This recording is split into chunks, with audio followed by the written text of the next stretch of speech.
All right, we're going to go ahead and get started.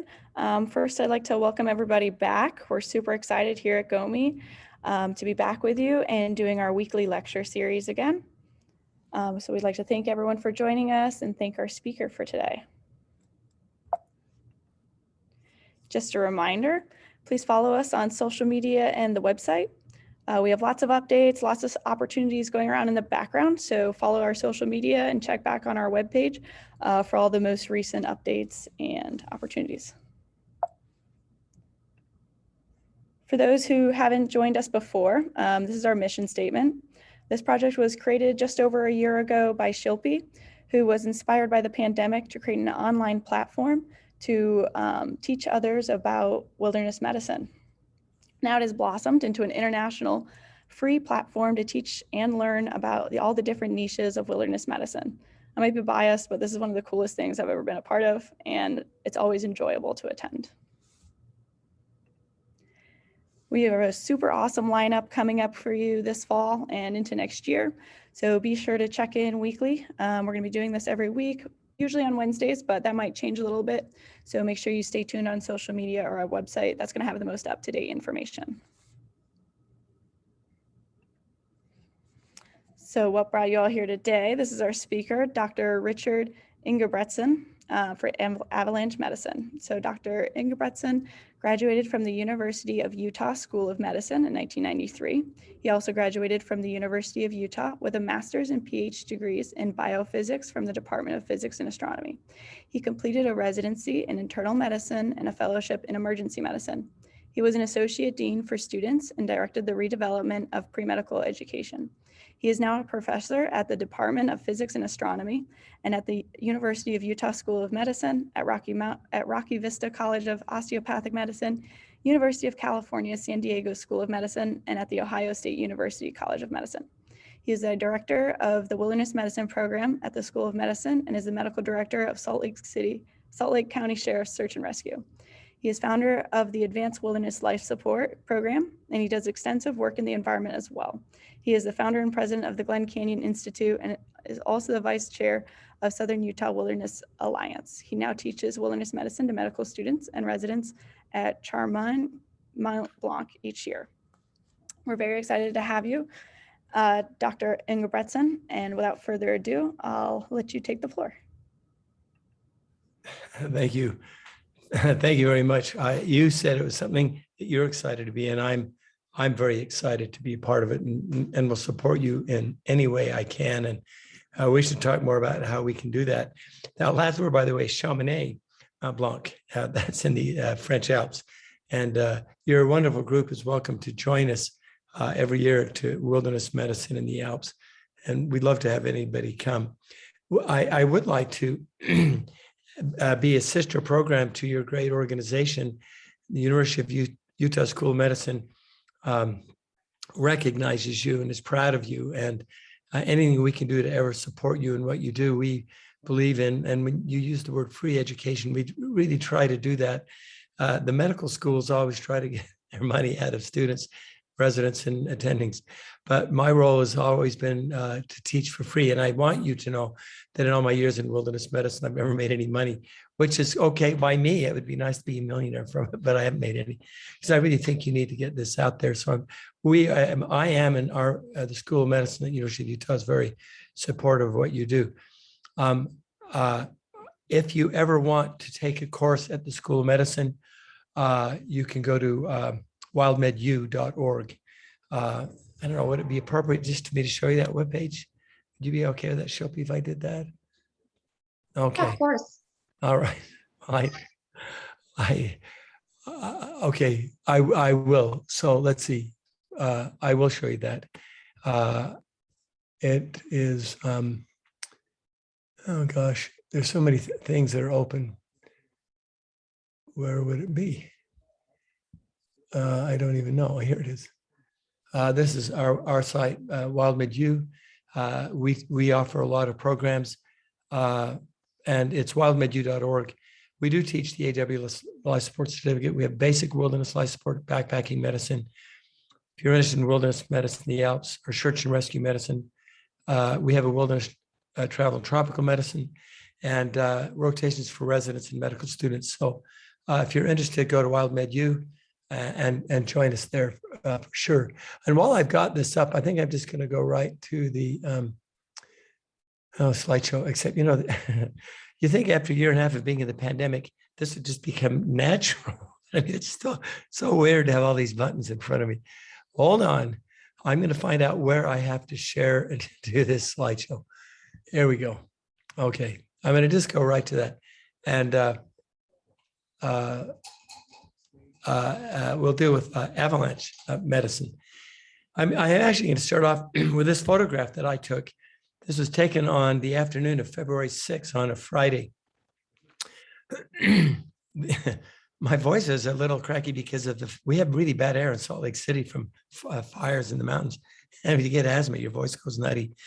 Anyway, this picture, I belong to a little hiking group of friends and their kids and families. And virtually every week we hike somewhere. We go, and even in the winter, we do snow hikes.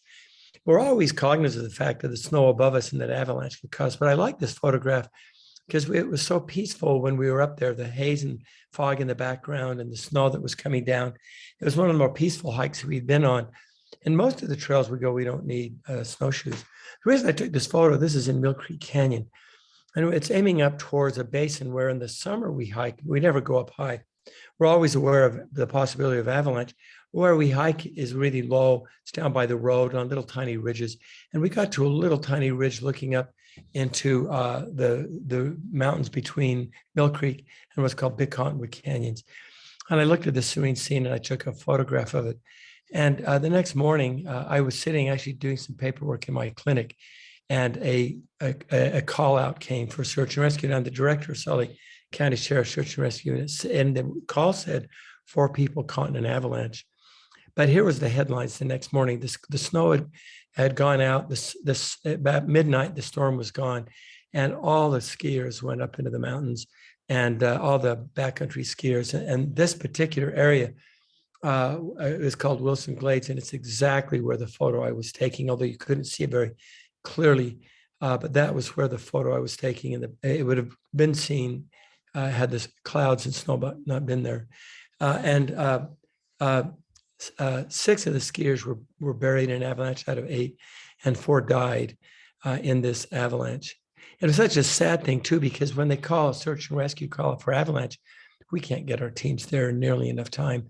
So people are going to die. And one of the take-home message from avalanche is self-rescue, and you have to be prepared for that. And 2 of the skiers up there saved the lives of a number of people that were dead. And the interesting number in this, the number of fatalities since January 30th last year had been 15, and 6 of those were in Utah. And it's just so sad because it shouldn't happen. So there's just some things that you should know about avalanche rescue and prevention. Where they had been, I'm going to show you a video. They were actually over here. Some of them have been cut down here. There's another avalanche over here, but they were actually caught up here. And I'll show that to you. But what I can show you is, before I go to that, I'm going to show you just this slide. This is a running slide that goes up until just a few years ago of the number of deaths in the United States due to avalanche. Now, the numbers are going up overall, and there's a number of reasons for that. The biggest reason is people going to the backcountry and get on snow where they shouldn't. And how do they get on snow? They get on snow in a number of ways. It's not just not the skiers. It's snowmobile builders and snowshoers and just people out walking, even just hiking, can get caught in these. But we live in a society now where we're encouraged going to the backcountry, and we should be encouraged going to the backcountry. But you'll notice that the numbers have just continually gone up and up and up and up. And if you look at the by state, you look at Colorado and being the highest. And it's not only the highest, it's the highest by far. And it isn't because of the numbers so much as it is to the conditions and to the areas where people ski. And they do have a lot of skiers, but they don't have that many more skiers than Utah does, where we hosted the Olympics in 2002. We have a lot of skiers in our mountains, but the way the mountains are and the snow doesn't lend itself so much. Alaska followed by Washington. And then you get down to these areas where there just isn't as much snow and as many skiers as they go out. But not surprisingly, you would think Colorado, Utah, and these would do, but it really plays a lot on conditions. Now, look, if you look at the number of how people are killed, what are they doing? The number on this is just, it says the backcountry tour, which really means skier, somebody on backcountry skiing, and that could be any number of a way. But that number is closely followed by snowmobilers. And if you're in an area where there's a lot of snowmobilers, there are also going to be a lot of avalanches due to snowmobiling. It's not due to the sound so much as it is to the vibrations of the turning of the. Usually, it's when a snowmobiler goes up on a cornice and just blasts around the corner, and then a cornice will break free on them, and it's that pressure and the vibration which cause it off, rather than the snow or the sound. Although the sound can do that. Let me show you. Oh, let's see, where are we at? Oh, and then. But if you look over in the French Alps, where we teach over in Chamonix, Mont Blanc, and you're absolutely invited to go to the website and come over there with us and learn from a lot of the people, doctors and people that go over there. Look at this. If you look at the number one are the people who they say off piste, which is a French word, means off trail. These are the backcountry tours, just like in the United States. Those hiking, they don't do snowmobiles as much over there, as you can see, but you can see the numbers that get caught in avalanches. Before I go to the video of the Mill Creek death, which was so stunning to us, I'm going to show you a picture, which is not very far from where these other people were killed. This is up in the area that we now call the Canyon Ski Resort. It's in Park City and in the Park City area. And these people going through it is not a staged photograph. The kids want to go on a particular slope, and they put it's out of bounds, and they put these signs up. In order to get to it, you have to go through this little channel in the area of the canyons. And what they want to ski is this on the other side. If you look in the background back here, you can see on the other side of that ridge right there is where the other skiers were killed in Wilson Glade. This mountain and the mountain that I can't see because I'm sharing the screen, that is where the other avalanche occurred. Just on the other side of that canyon, there's a road in between those two, but that is exactly where the avalanche occurred. And by the way, avalanches occur in certain places. And we'll talk about where those are. But this particular avalanche and where this photograph was taken, I don't need to tell you there's a really dismal part of this. This was taken by one of our search and rescue guys that went up there on the ski patrol. And you can see that two skiers had gone and hit this, and it set off an avalanche, and they were killed as they came down. And you can see where they were. You can see how this was a slab avalanche came down. And this is where the ski patrol man is standing, is where they found both bodies of those skiers. And sadly, they just simply suffocated under the snow, was how they ultimately died. And it's such an awful way to think about dying. And that is the slab avalanche. I'm going to cut away, because I want to now go back to the, forgive me for technology here. I think I got to go to this one. And let me go to, let's see, hold on. I've got them all called up here. I just have to find it. So let me show you how these avalanches were killed. And what I think is such a sad, it was so sad for me because I had just been at the base of this mountain the night before, and one of the most beautiful serene scenes. And then the next day to get this call. So they just identified the people by name, and it shows where they recovered their bodies. They also show that by the color that there were two groups up there. The group of 5 had been skiing for a couple of runs, and they had gone up to do one run, when three other skiers that are denoted in blue had hiked over from Big Cottonwood Canyon into MILLCREEK Canyon into Wilson Glade. It is unclear what set off the avalanche, and we don't know. As I reviewed, since I'm the medical director, I read the account of the avalanche and was trying to just in my own mind, because I teach this lecture and we teach this online to a lot of people so that I could improve our lecture, try to help. We really don't know what set it off. Without following this in any detail, you can see that they had come down here and that this one man was not fully buried, hung onto a tree. But people in his group 3, he actually went searching for them, but found people in the other group and had rescued them. There's a very short video that I think, see what time have we got here? I have time. I'll just show you this video if we can get away from the ads. Oh my gosh. Dear. I'm not even sure how to get rid of those. I'm going to try again. Here we go. It says 2 minutes long.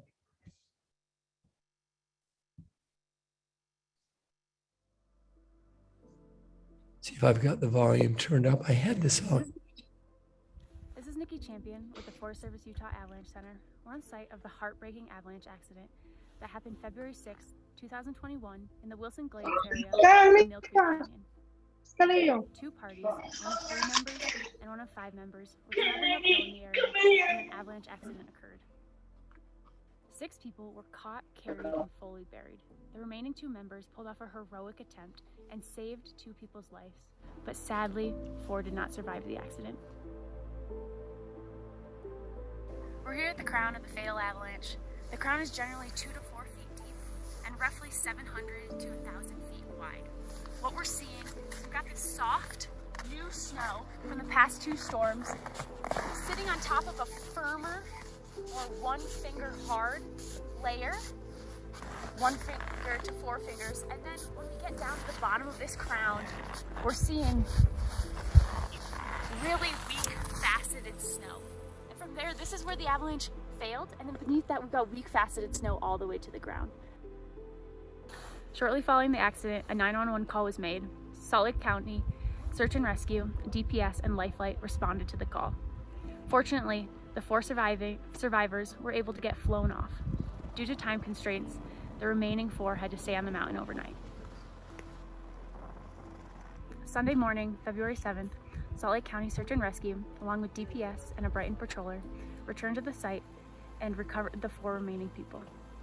By 2:30 p.m., all 4 people were recovered. And I'm going to leave it there, as I always hate to end on kind of a sad note, but it's just sobering. And to I've read the accounts of these people, it just hit them. These were experienced backcountry skiers, all of them. And they went to an area where they knew that there would be the possibility of some avalanche, but they thought it would be spotty.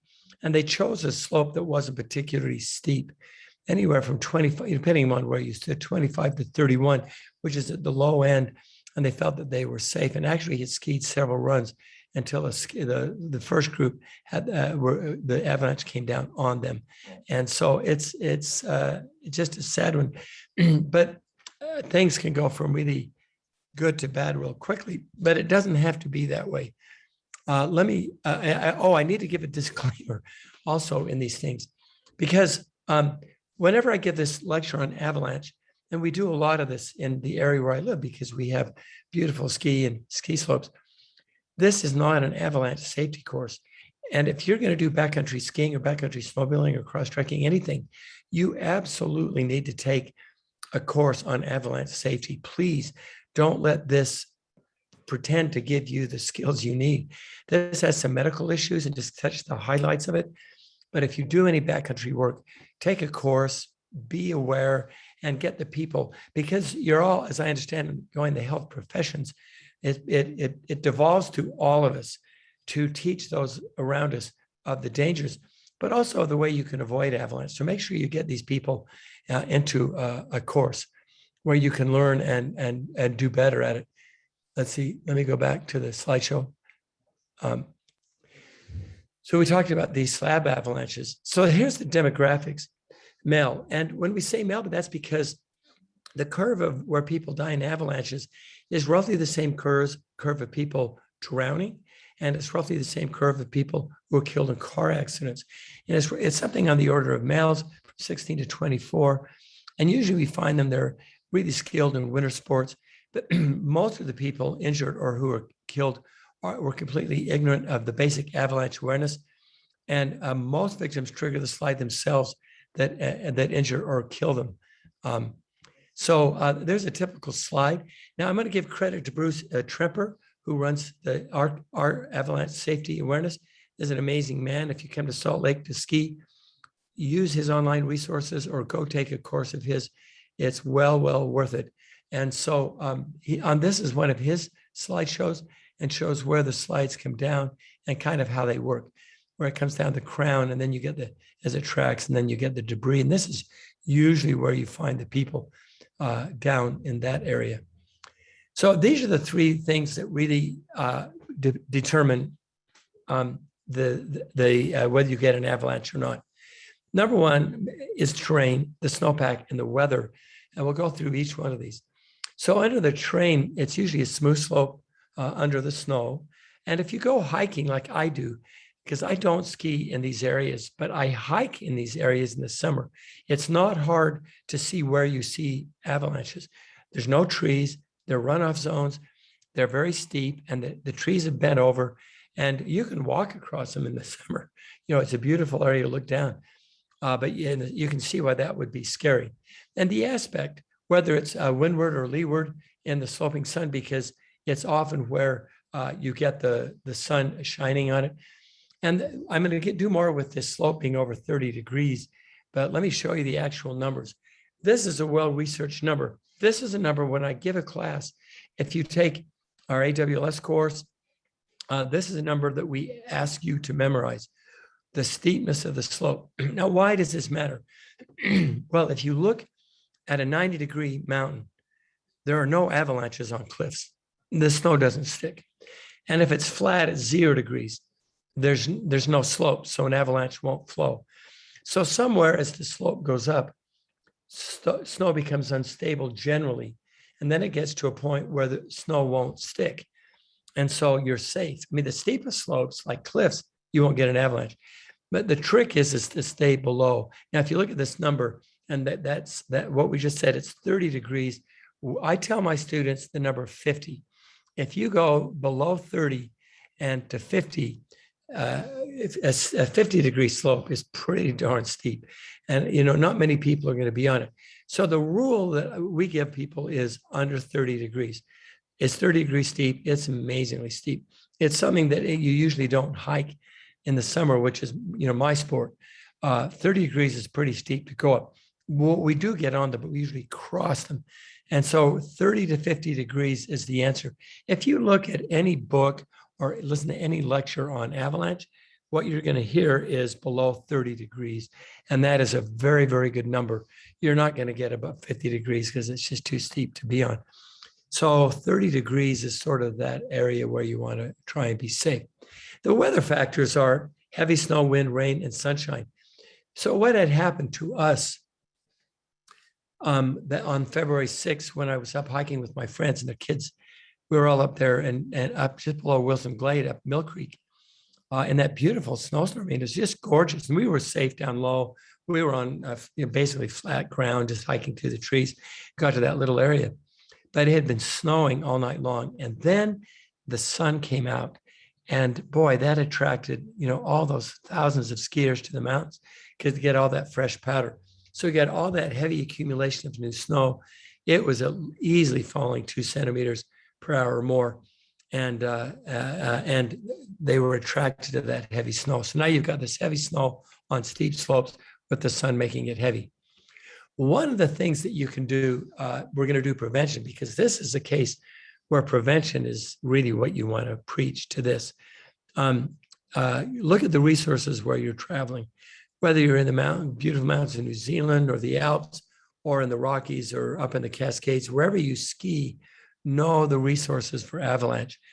NOAA always has a weather radio, but things like the Northwest Avalanche Center, the U.S. Forest Service Avalanche Center, New England European Avalanche Warning. Get on the phone with those people, get on their site, text. They have all sorts of apps, and they'll give you the warnings whether to go or not.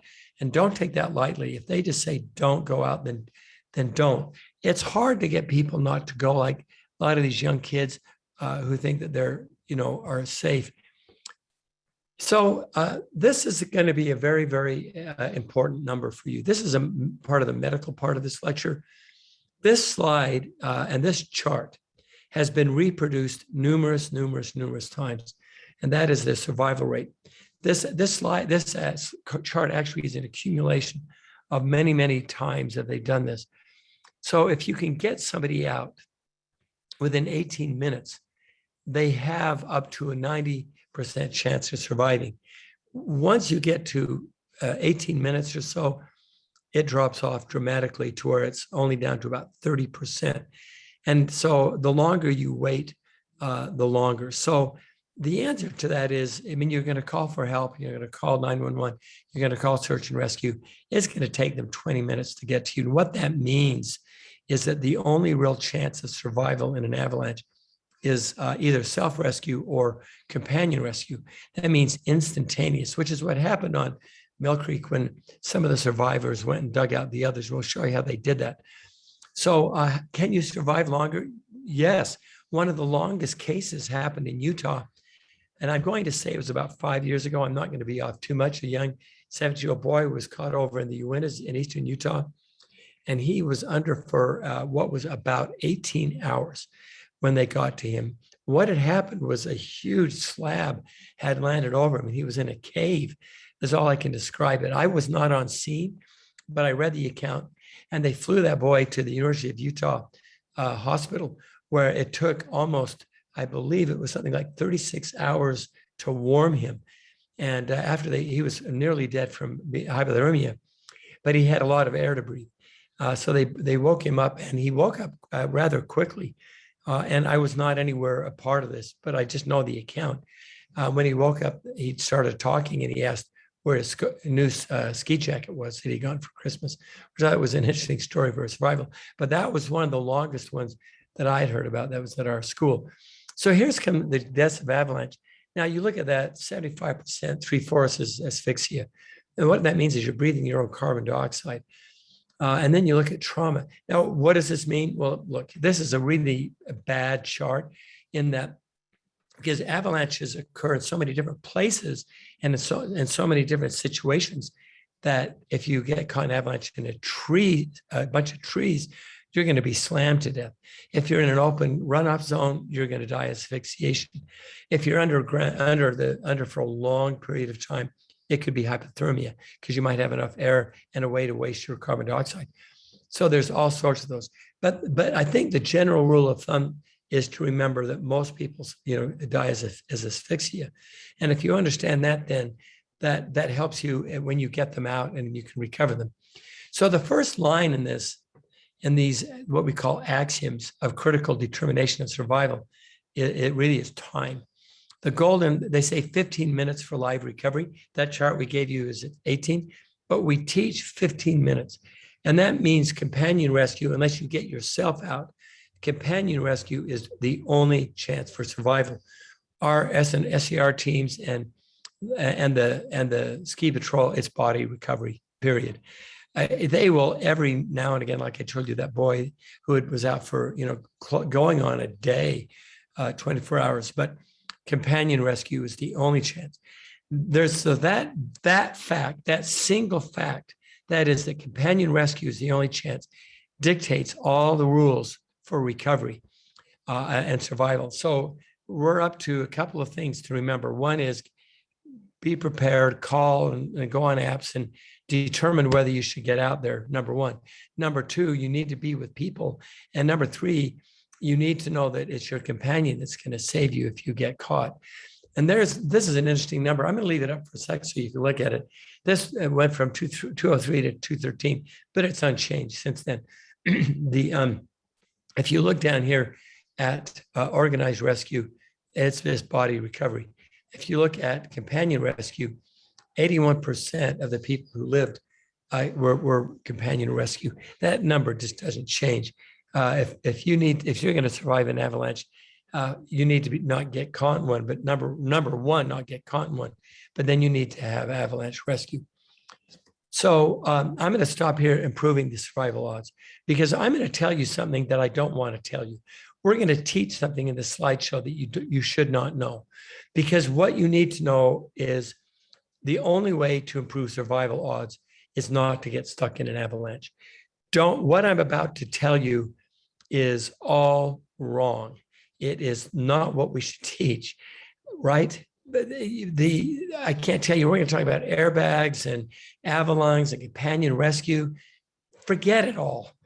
You need to tell your patients, since you're studying wilderness medicine, you are now going to be responsible for teaching the fact that the only way to survive an avalanche is not to get stuck in one, period.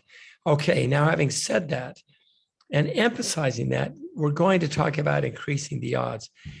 The Avalanche was developed to a large extent here in our school and around the area here with Black Diamond, other people putting money into it. The thing that the Avalanche does, it gets rid of the carbon dioxide. It diverts it. The way people asphyxiate is they breathe that carbon dioxide and you can't move. The snow, it's like being in cement.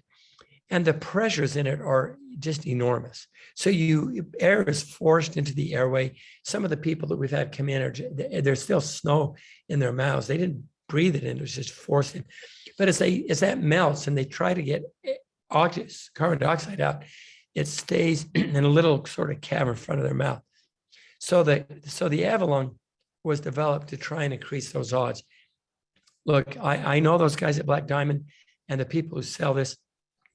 I think that this is something that the people that I've worked with that have been in avalanches that have had this on, and it does push the carbon dioxide out this way. It's a great idea.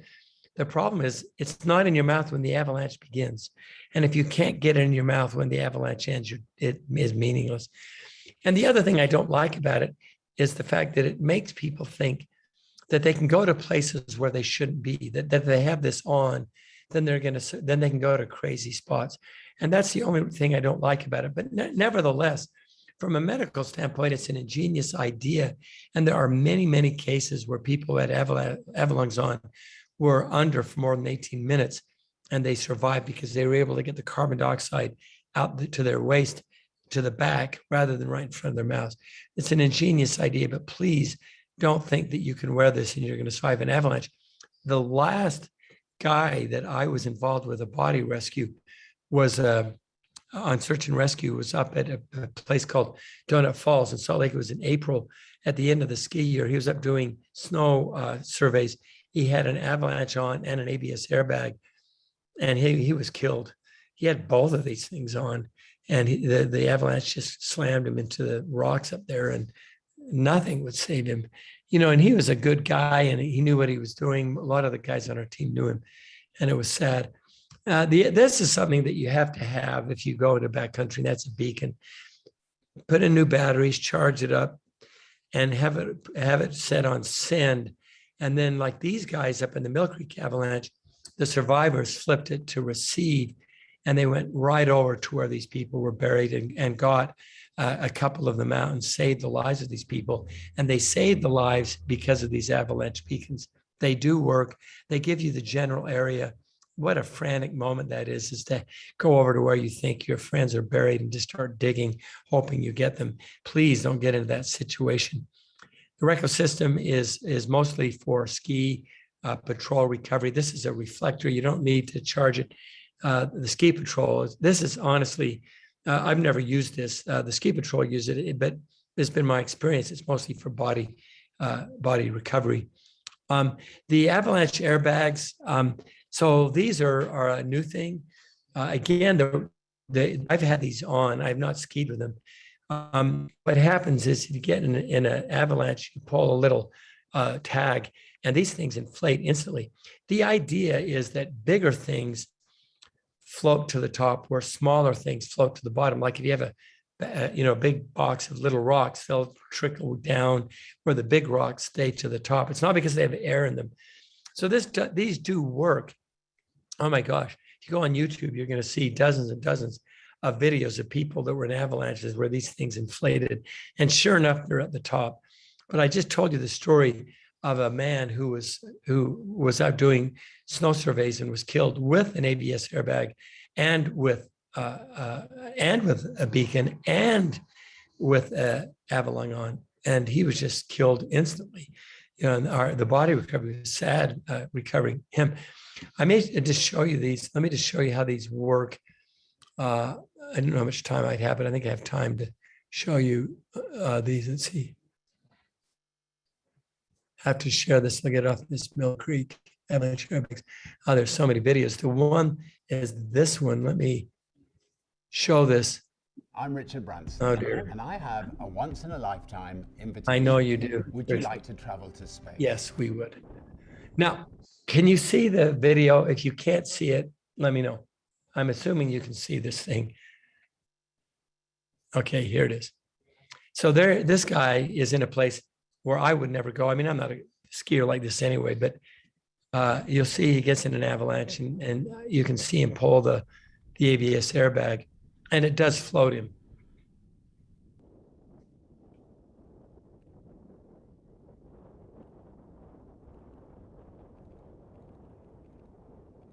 He triggered his own avalanche. Now they're inflated, and you can see the red airbags. They inflate instantly, pretty much.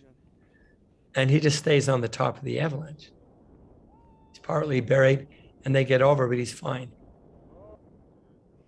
I'm always reluctant to show this video, any videos that show avalanches with people in them, and that they survive like this, because he's fine. And so, yay, the avalanche ABS airbag worked. They got him off, and it worked. One of the things that I hate to say this, that I was happy about when they first came out, is they were so darn expensive. I mean, they're $1,000. Black Diamond has come out with their own little Venturi, which blows them up quicker. They're cheaper. They're coming to be cheaper. But these kids are putting them on thinking that they're safe, but they're simply not safe. So again, whether you have the Avalanche, you have the Avalanche Beacons, you have the ABS airbags, you have the Avalanche. They don't protect you. You've got to assume that if you're going to get an avalanche, you're going to be killed and injured. And the only true way to be safe in an avalanche is to avoid one. So I'm going to put that disclaimer on there. I can't emphasize that enough about these. Let me finish. And we're getting near the end here. So you should see the slideshow now. So here are some rules. Again, please take an avalanche safety course. And know that if you do pull someone out, and I can't remember this, we've passed it if it's coming up. If you are with somebody, remember they're going to be hypothermic. They may not be breathing. Like anything, they may have snow in their airway because air is pushed into their airway, not by their breathing, but just the sheer weight of the snow. You've got to get their airway clear, and you've got to get air into their lungs quickly. It's almost identical to a drowning victim. One of the mistakes people who make is they pull someone out of the water is they start chest compressions. Forget that. Get air into their lungs, and their heart may stop spontaneously. Same thing with avalanche. Get that snow out of their airway and get air into their lungs quickly. And even while they're still partly trapped, you're thinking about just start blowing air into their lungs. And same thing with drowning. People have been underwater. So never travel above a member of your party, and avoid train traps. I'll tell you, as hiking as much as I do, you can see where these happen. The run-out zones where avalanches far up the mountains, they funnel down to the bottom. This is the scary place you want to avoid. This is what I see this is what they look like in the winter. This is what I see in the summer, are these 35-degree slopes where there's no trees. These are run-out zones. And this is where we avoid these. Even hiking in the winter, though I do, we don't get anywhere near these places. I just don't deal with avalanches. So you go from one safe zone to the next, one person at a time. Again, to keep one, so you can have companion rescue. So never expose more than one person. Note landmarks in case a slide occurs.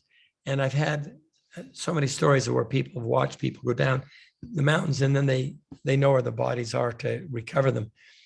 This is up in Brighton. This is one of my favorite places to hike. Wolverine, that mountain I've climbed a number of times. And every time I go up there, I think of this. This is taken.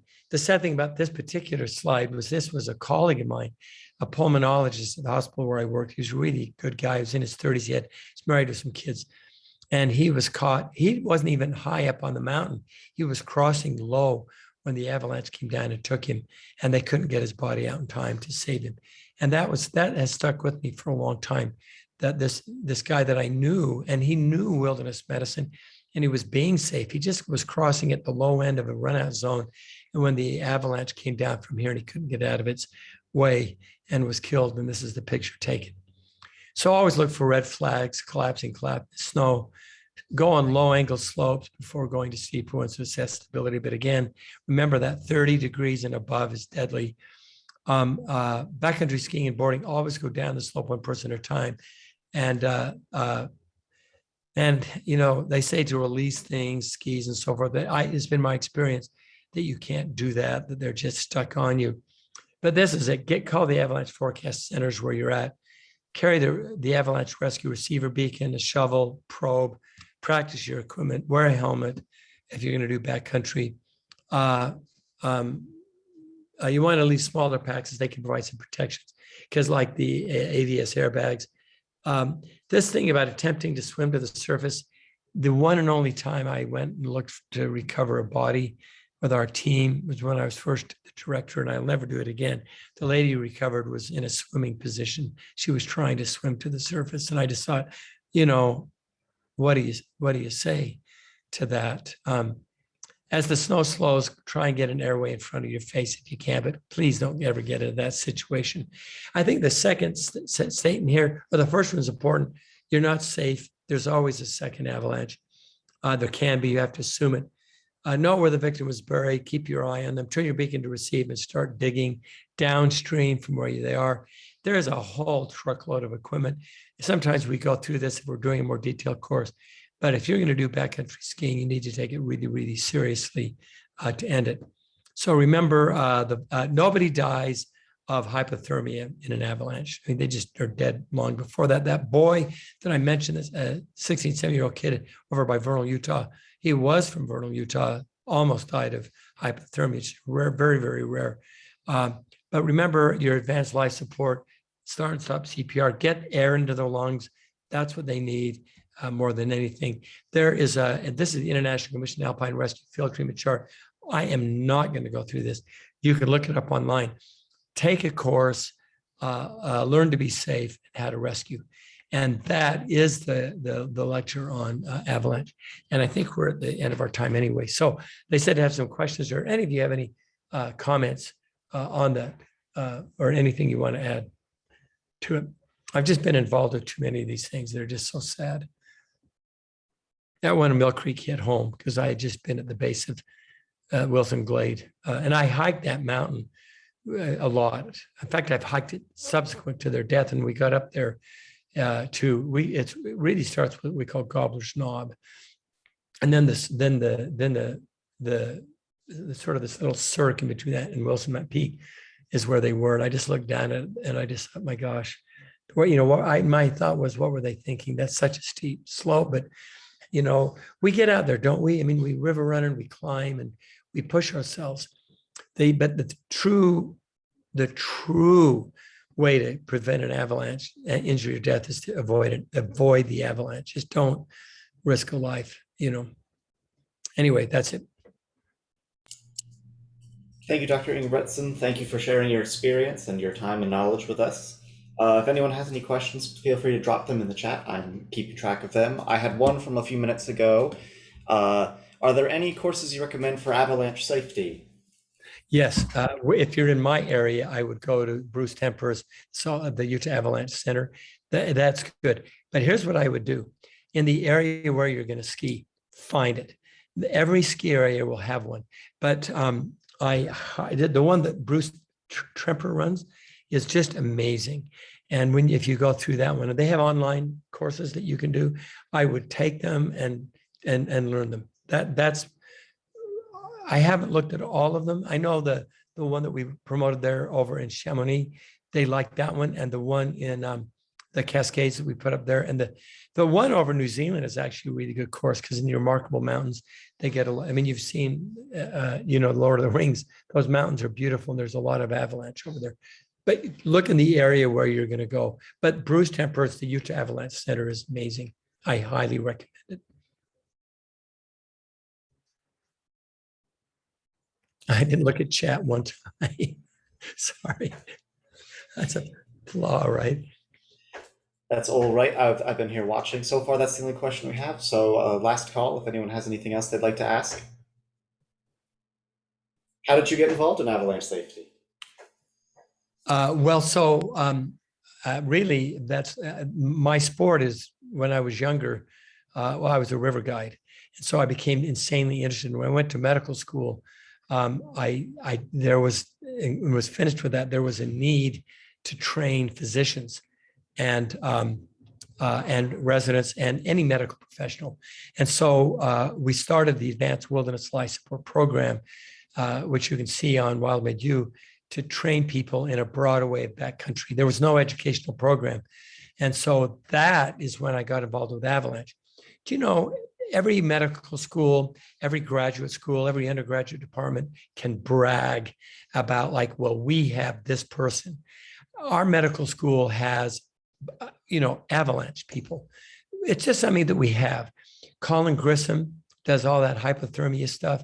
And we did a lot of the work on the Avalanche. And his work now is in hypothermia and being buried. And so because I was trained at a school where I was surrounded by people who did avalanche work, as well as high altitude work, therefore I learned that. And whenever I hear them speak at our courses, they're online now. There's, you can go and listen to our podcasts, Advanced Wilderness Life Support. Just go to iTunes or Spotify. You can listen to all of our stuff for free.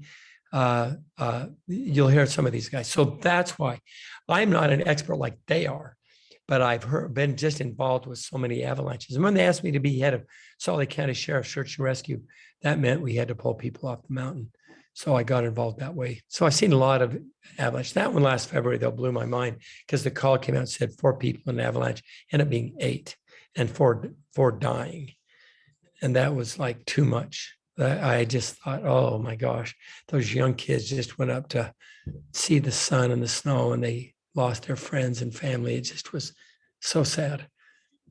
That one hit home, especially since I was down in the low part of Wilson Glade hiking the night before, and just seeing how beautiful that snowfall and the clouds were. And I know the draw, so that one was a tough one. The guys that went up there were pretty shaken. Our search and rescue guys see a lot of bad things, which I try to avoid, to be honest. Linda asks, any advice on inbound avalanches at ski areas? Oh my gosh, yes. So we get them. We had a fatality here a few years ago. So it's the same rules. If you let them go up and groom the slopes and take care of it before you get up there. It's people going to inbounds. They've had all that snow. They are very, very, very, very rare by comparison, but they are there. So I always told my kids to wait until they got up on after the heavy snowstorms. But but snow people like that powder, and so they get off and then they get in these little avalanches. So yeah, they're rare by comparison, but they're there. Yeah, just make sure the slopes have been groomed before you get on them, and you should be safe. Yeah, we do. We had a fatality here a few years ago. Really weird. I think it was at Alta, maybe, or somewhere. I shouldn't say, but I can't remember. I have a question here from Shilpi. I think I understand. So is the main danger when you're under an ice pack that you're drowning in a sense? So when you're in the snow, first of all, you're under enormous pressure. The snow is extremely heavy. You can't move a finger and wiggle it. And you're having snow forced into your airway. And now when you try to exhale, you just imagine being surrounded by concrete, basically. And you breathe out and the carbon dioxide is trapped around your mouth. So you breathe CO2 back in, which makes you your pH drops and you die of asphyxiation. And that's the challenge. And it happens not really quickly. I can tell you the people that died in that MILLCREEK, I know that 3 of them died of trauma, they think. So they didn't have to suffer, they were just got hit by something, a rock or a tree. And I think if I remember right, the 4th one was they ruled asphyxiation, which is awful to think about. You don't want to get in one, but you want to go skiing. So just be safe.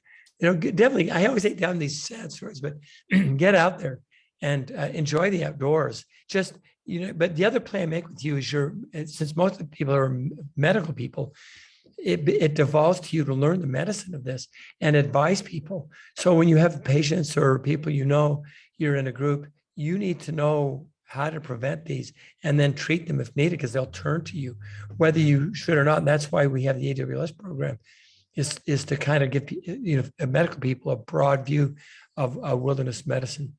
And I can't tell you how strongly I feel about educating the medical professionals, including students and everything, PA and dentists, anybody that goes out there that has some medical knowledge of how to keep people safe and treat illnesses. I think it's so important. But because we go out there, right? You want to go out there and enjoy it. You just need to be careful. I hope to see you at a class or on the slopes somewhere hiking. And if I look familiar to you and I don't owe you money, just say, "Oh, the lecture, I remember you." So that'd be cool. I wish I could talk to each of you and find out more about where you're from and what you're doing to this absolutely wonderful organization. And then I have one last question here. Have you done any work on non-avalanche related snow immersion that you can talk about? Yeah. Well, yes. So that's all in the thing of hypothermia and frostbite. And the textbooks, like the AWS textbooks and all the practice tests, all the podcasts are free. And so we do a lot with that. We treat in this area a lot of snow problems, everything from trauma, like people hitting their heads and wrenching their knees. And we actually have a lecture that it's free online. It's called it's high velocity injuries. It's in the textbook, and it talks about the injuries that you get if you snowplow, or the ACL injuries. So there's a lot of those, and you can see how to prevent those. So you can go to the AWS textbook and the practice tests online. They're free for those at WildMedU, and you can study those and learn about those. And then it said the hypothermia and frostbite. So yeah, we treat a lot of knee. The ankles are protected now by the boots and bindings. It's the knees that take the hit. Oh my gosh, they went up 200%. They made these safe bindings in the 70s and 80s, and now our ankles are fine, but the knees just get ripped to shreds. And if you snowplow, it's the MCL, and if you fall backwards, which everybody does, it's the ACL, and you can feel that pop. So ACL and MCL are the 2 injuries that you get now. For snowboarders, it's wrists, because you fall forward and hit your wrists, and if you fall back, you hit your wrist. So if I had to say there was an injury for skiers, it's knees. If there's a ski injury for snowboarders, it's wrists. And so you can go to AWS, to our wildmedu.org, and go to the AWS textbook and the practice tests and the podcast, and we talk about that. Absolutely, we do treat them. Good question, Shelby. I think we're about done, aren't we? Yes, we got about 5 minutes. We'll call this the last question. From a search and rescue perspective, what has been the most effective way to sort of raise public awareness to, I guess, combat having people go out at inappropriate times and run the risk of getting caught in these sort of events? Well, that's the right question to ask. I'll tell you the answer. And I welcome advice. My medical school has tasked me with developing a national high school program to target high school kids. And we're going to do it by scenario based and try to get people educated. We want to target the groups. We lost a 17-year-old boy 3 years ago this month, almost to the day, to HACE, climbing the highest mountain in Utah, which is only 13,000 feet. He died of haze. And all these people with him had no clue you could die just by going to altitude. So we've undertaken an education program to the leaders that understand about altitude and illness in our high mountains here. And now we're looking at going into the colleges, into the high school, like what you're doing here, trying to make awareness of people. So the answer is education, I believe. And it never ends. There are, literally millions of high school kids that go out there and are daredevils and they're invincible. And so that's one of the things we're working on. So education, by you taking courses, by you learning and teaching, don't ever give up the opportunity to talk to your patients, talk to your family, talk to the friends. The dangers of avalanche, 30 degrees, call the Avalanche Protection Center. Don't get stuck in an avalanche. Don't go to altitude without knowing that if you get these symptoms, you're going to get haze. Teach people, educate people. And that begins by educating yourself, by enrolling in this great course, or going to wildmedu.org, to our resources, any resources. There's no one great resource out there, but learn and teach. I spent my whole medical career trying to do that, is to learn and teach. And that's, I believe, is the answer: education, learning and teaching, I think. Everyone, I hope you'd join me in giving a virtual round of applause. Thank you so much. No, I thank you. Thank you for doing this organization and inviting me. What an honor. And good luck to all of you wonderful, bright minds that I see out there. I wish I knew you, could talk to you. I'm looking at your faces and your smiles and things. I wish I could just come and talk to you after. The good thing about this is we can talk to a lot of people. The bad thing about this is we don't get to know them very well. So anyway, thank you. Thank you, everyone, for coming. Thank you again, Dr. Ingebretsen. If you could stay on afterwards. For the rest of you, we have a ton of talks this year. We've been working super hard to fill the schedule. We have lots of mentorship and other cool opportunities in wilderness medicine. So please, please, please join our mailing list if you haven't. And hope to see you at our next talk and interacting with you guys this year. Super excited, and hope you guys all have a wonderful rest of your evenings. Bye, everybody. Thank you.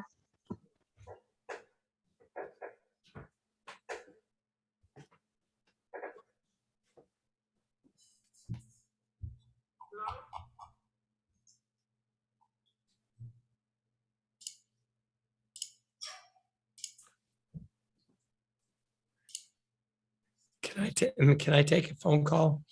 Sure. We're offline. This is a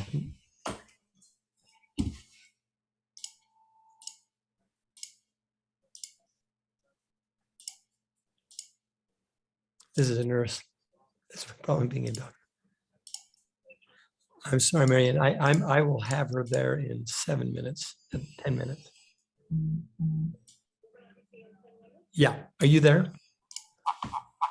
Oh, can you wait, or do you want me to?